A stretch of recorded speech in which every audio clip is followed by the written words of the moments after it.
Welcome to the Deep Dive. Great to be here. Today, we're unlocking a set of English phrases. The kind that are the real workhorses of everyday conversation. Yeah, the ones you hear all the time. Exactly. Our guide is this YouTube video from English and Comfort. It's called 75 English Phrases for Daily Conversation. Right. And our mission isn't just like memorizing them. It's about understanding why they work, why they're so effective. And how you can actually use them seamlessly so you sound, well, more natural and confident. Yeah. So we'll dig into a selection, look at the meanings, the nuances, the subtle power they have. It's interesting, isn't it, how these little prepackaged phrases just smooth things out. Totally. Instead of building sentences word by word. You just pull out one of these expressions everyone understands. It really bridges gaps, creates a better flow. Okay, let's dive in. First one, a classic. How's it going? Ah, yes. The standard. We hear it constantly. At its core, it's just a relaxed way of saying, how are you? Right. Pretty much. Very casual. You probably wouldn't kick off a formal board meeting with it. No, probably not. But friends, family, coworkers you actually like. Yeah, exactly. It's perfect for them. Think of it more like a friendly nod, Yeah. Not a deep dive into your life story. Exactly. It often functions as what linguists call a phatic expression. Okay.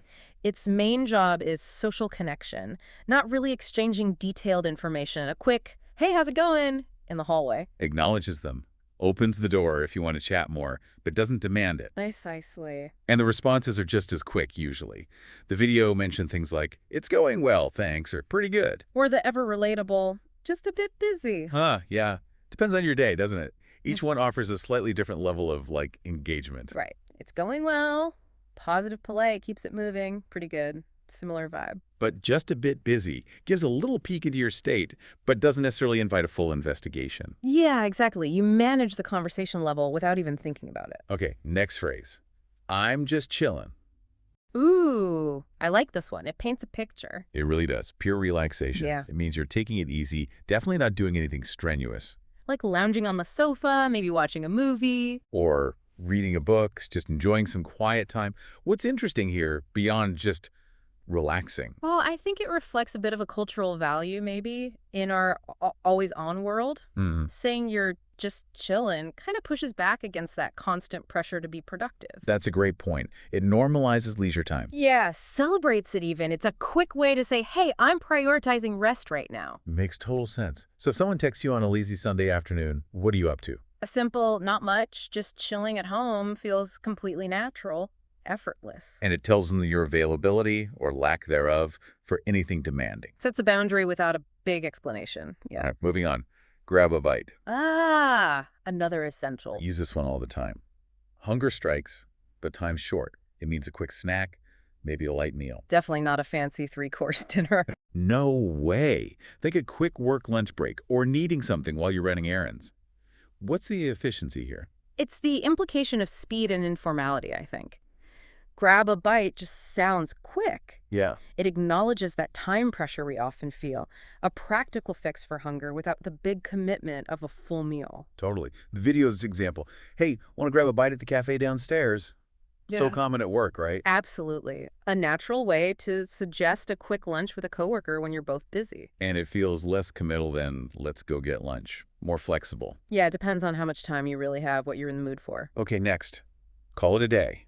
The signal to stop. Exactly. Your verbal cue that you're done working on something or finishing an activity for now. Maybe you've been staring at a screen for hours, your brain's fried. Yeah, you just think, right, I'm going to call it a day. What makes it feel so final? It implies closure, doesn't it? Call it a day isn't just stopping. It suggests you've hit a natural endpoint. Or at least a point where pushing further isn't productive. The example, hey, it's 5:00 p.m. Should we call it a day? Standard end of work stuff. Polite, everyone gets it. And there's a psychological benefit, too. Even if the task isn't totally done. Calling it a day lets you mentally switch off, come back fresh. It's about knowing your limits, avoiding burnout. Very true. Okay, link to that is take a break. Crucial for well-being. Absolutely. It's about pausing whatever you're doing for some needed rest. Staring at that screen, studying hard. Concentration's gone. Yeah, saying, I need to take a break. It's important for yourself, and it tells others what's going on. Why verbalize it? Well, for one, it reinforces it for you, makes it a conscious decision. Right. And two, it clearly signals your needs to others. avoids misunderstandings or feeling pressured to keep going when you can't. The video's example, editing video for 3 hours straight and needing a pause. Mm-hmm. So relatable for creative work. Oh, yeah. Highlights how vital those short breaks are for focus, catching errors. And it's socially okay, isn't it? Saying you need a break is usually seen as responsible. Totally. Proactive, not lazy. All right, next up, run errands. The catch-all for life's little tasks. It really is. Describes that series of chores, usually outside the house, hitting the bank, dry cleaners, groceries. Post office.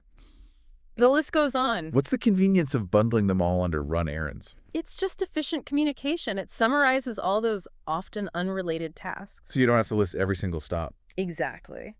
If someone asks about your weekend plans, not much, just running errands gives the general picture. No need for the minute-by-minute itinerary of your Saturday. And everyone kind of knows what errands means, right? We all Right. have that mental checklist. It's instantly relatable. Okay, shifting gears to connection. Yeah. Keep in touch. The friendly farewell promise. Yeah. Yeah. You say it when you want to maintain contact, even if you won't see someone regularly. Mm-hmm. Saying goodbye, but hoping for future chats. What's the feeling behind it? It's valuing the relationship, I think. Expressing a desire for it to continue, even if it changes form. Softens the goodbye. Leaves the door open. Yeah. The video mentions saying goodbye to a friend moving away or a colleague changing jobs. Standard situations. And a simple, let's keep in touch, shows you appreciated the connection. It's also kind of open-ended, isn't it? It is. Doesn't specify how. Text, email, carrier pigeon. Just the intention is there. Allows flexibility. Next we have in a hurry. The polite brush off sometimes. Huh. Well, yes. Or just the genuine explanation when you're short on time. Yeah. Can't stop for a long chat. Late for a meeting, rushing for the train. How does it work socially? It's like a universally accepted reason to cut an interaction short politely. Right? It signals your time's limited because of outside stuff, so hopefully, no offense taken if you have to dash off. The example of being late for work and having to say, sorry, can't talk, in a hurry, avoids awkwardness, clears things up fast. And everyone's been there, right? So people usually get it. They respect the need to move quickly. All right, our next phrase is pick up. This one's interesting. Yeah, a couple of meanings, but the main one. Is collecting something or someone, grabbing groceries, meeting a friend at the airport. Why is it so versatile? Well, the core meaning is just acquiring something from a specific place. That applies to so many situations. Makes it super efficient. Very. Video's example. Could you pick up some milk on your way home? Such a common household thing. Shows how it just sluts into daily life. And it's concise, right? Saves you from saying, please go to the store, purchase milk, bring it back. Much smoother. Okay, next, just in case. Ah, the planner's favorite phrase. Totally. Being prepared for surprises, things you didn't foresee, having that backup plan, even if you probably won't need it. What's the psychological angle here? It gives a sense of control, I think. Preparedness. Reduces anxiety. Yeah, having those contingency plans, even for unlikely stuff, like bringing an umbrella when it might rain. Or packing an extra sweater on a trip, just in case. Mm. That little bit of foresight saves you later. Provides a sense of security. You've thought about potential issues and done something small about them. Right. Okay, shifting to productivity. Get things done. The mantra of the focus. Yes. Conveys focus, determination, commitment to finishing tasks. Staying late at the office, dedicating a weekend to chores. What's driving this phrase? The emphasis is on achievement, results. Moving beyond just planning. Exactly.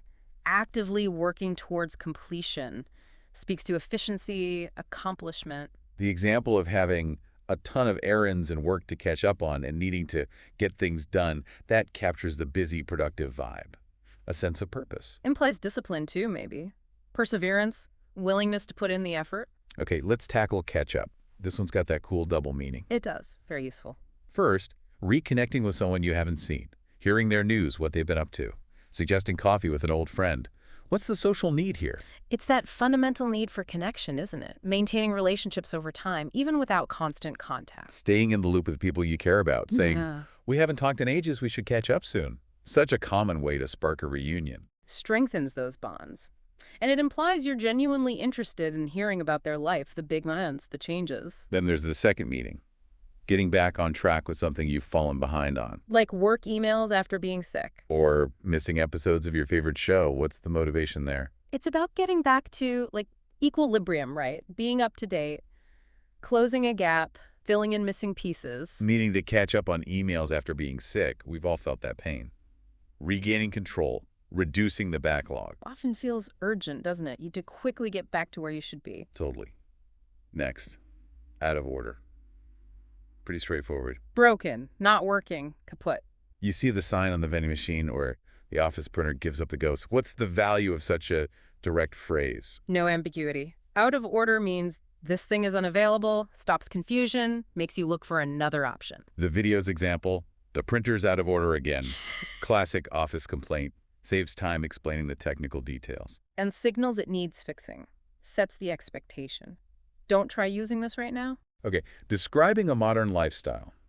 On the go. The busy bee phrase. Yeah, if you're constantly moving, juggling activities, tasks, appointments, you're always on the go. What does it say about someone's life? It screams constant activity, movement, a packed schedule, not much downtime. Implies needing to be efficient, good at managing time. Definitely. The example, on the go all week, meetings, errands, you name it, paints that picture of a hectic life. Very relatable for many. Can also subtly suggest being busy and important. True, though maybe also hints at stress, lack of personal time. Right. Okay, let's talk about make the most of it. Embracing the moment. Exactly. Yeah. Fully grabbing an opportunity or situation, deciding to enjoy it, like being on vacation and savoring it or finding a free afternoon. What's the mindset? Causativity, I think. Appreciation. Actively engaging with now. Not dwelling on what's missing or could be better. Right. Seeking out the good stuff in the current circumstances. The example. Nice weather, so let's go for a walk and make the most of it. Proactive joy finding. Encourages gratitude, making good memories. Yeah, it's a conscious choice. Okay, next phrase, settle down, has those two distinct sides. It does. Context is key. First meaning, calming down. After being agitated, excited, someone's worked up, you say, settle down, it's okay. What's the immediate goal? De-escalation. Encouraging calm. A request for composure, reassurance. The video's funny example of telling someone to settle down during a tense movie highlights that core idea, reducing the hyped-up emotion. Implies needing to regain control, be more rational. Then the other meaning, establishing that stable, permanent lifestyle, often after lots of travel or moving. Someone who's been nomadic might want to finally settle down. What's the longing there? Stability, I think. Permanence, a sense of belonging. Routine, maybe. A fixed place, long-term connections, putting down roots, maybe starting a family after years of moving around. That captures it. Signifies a shift in priorities, doesn't it? From exploration to security, predictability. Definitely. All right, next up, hang out. The ultimate casual social phrase. Quintessential. Relaxed time with someone, no big plans. Hmm? Watching a movie at home, grabbing a coffee. What's the appeal? It's low pressure, informal, just enjoying company without needing structured activities, relaxed connection. Asking a friend, want to hang out this weekend? So easy, so common for a spontaneous get-together. Emphasizes just being together. Flexible, organic, no stress of entertaining. Let's move to hit the road. Time to leave. Clear signal, starting a journey or just heading off. Kicking off a road trip, leaving a party. Let's hit the road. What's the energy? Forward momentum, right. Starting something new, even if it's just the journey home. Decisive, gets things moving. A meeting ending, someone suggests, let's hit the road. Signals the event's over. Time to depart. Carries that sense of purpose, direction, shifting from here to there. Okay, making conversations easier.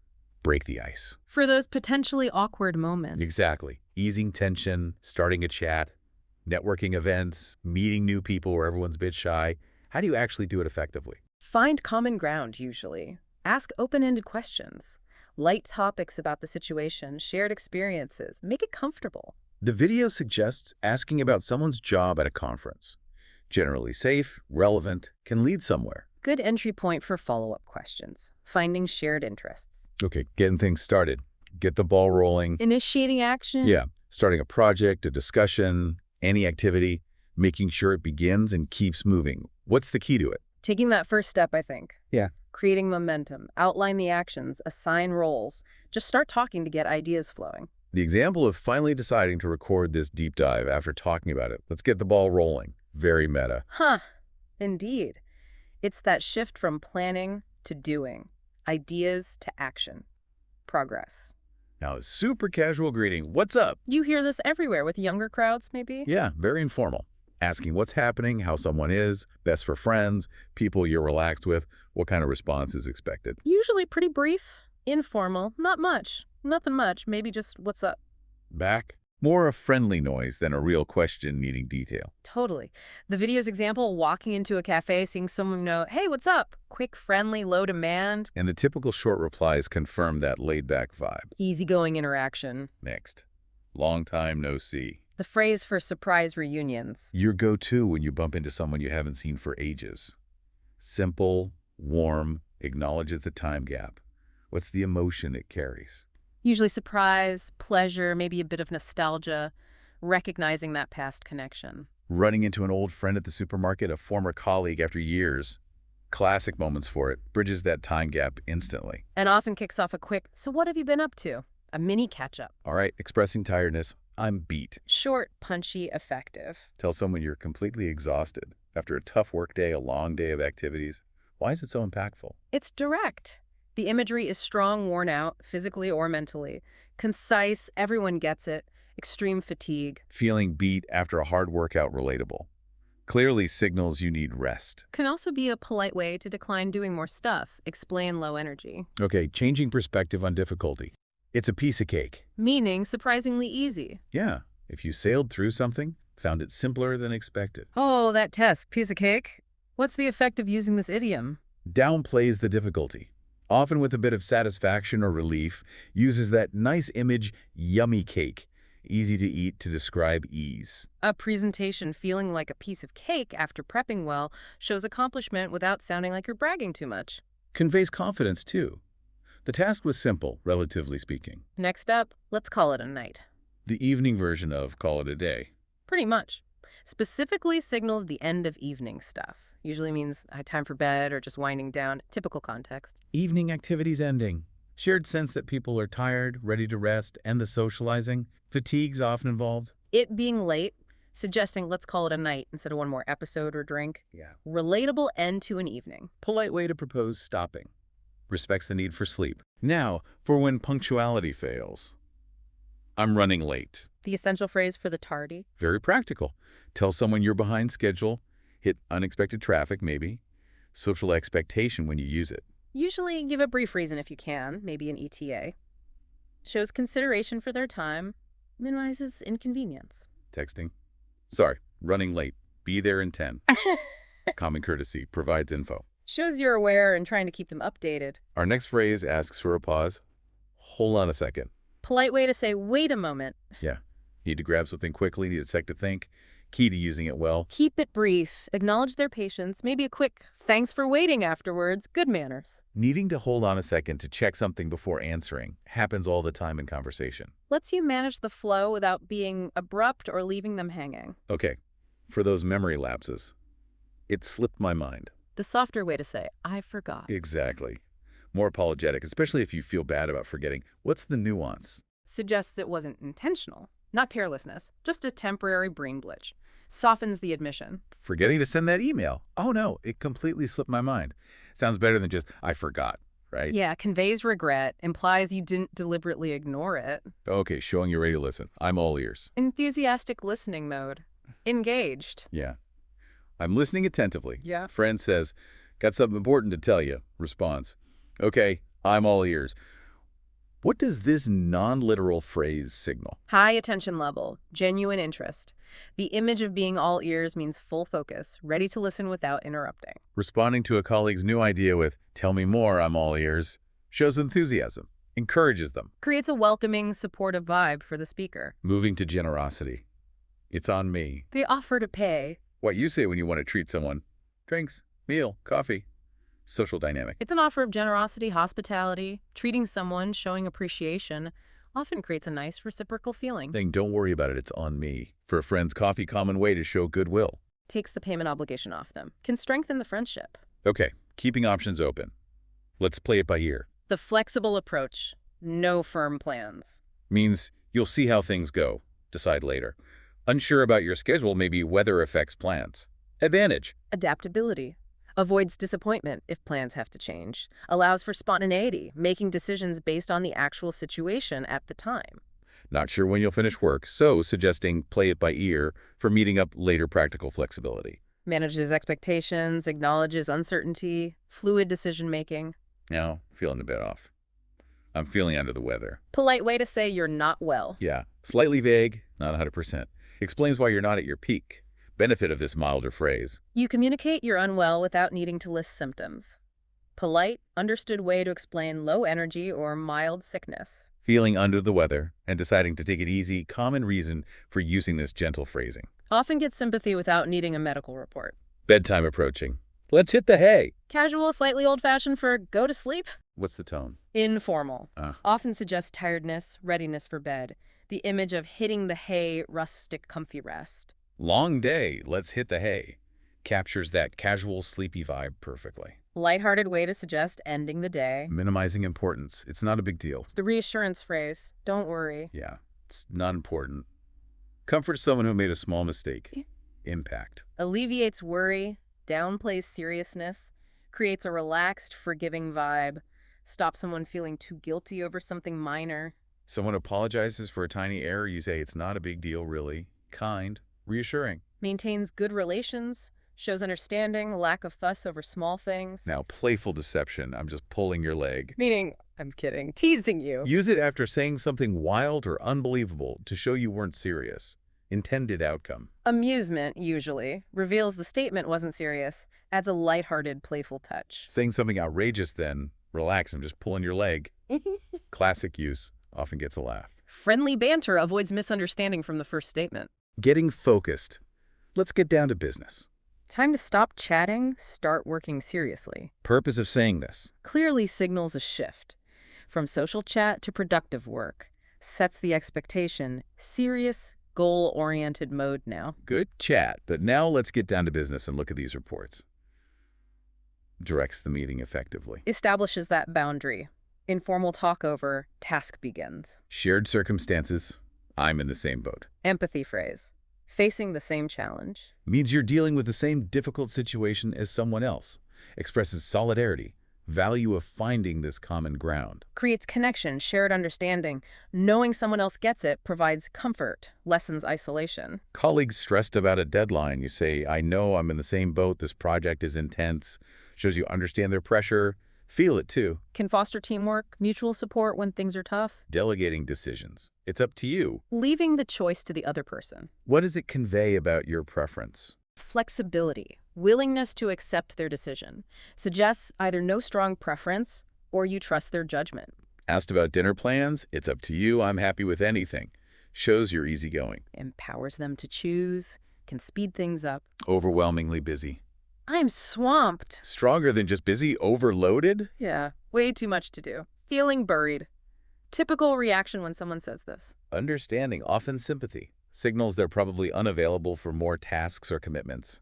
Asked for help, replying, sorry, I'm completely swamped right now, clearly states your capacity limit. Honest way to explain limitations, manage expectations about your availability. And our final phrase for this deep dive, let's wrap it up. Time to conclude. Finish up. What you say when it's time to end something, meeting, chat, project phase, purpose. Clear signal. Activity is ending. Encourages closure. Prepares everyone to move on. All right, let's wrap it up here. We can continue next time. Clear, concise meeting conclusion. Ensures everyone's on the same page about stopping and what's next, if anything. So we've really dug into quite a few of these incredibly useful everyday English phrases. Yeah, explored not just the dictionary definition, but how they actually work in conversation. From those quick greetings to expressing how you feel or making plans or not making plans.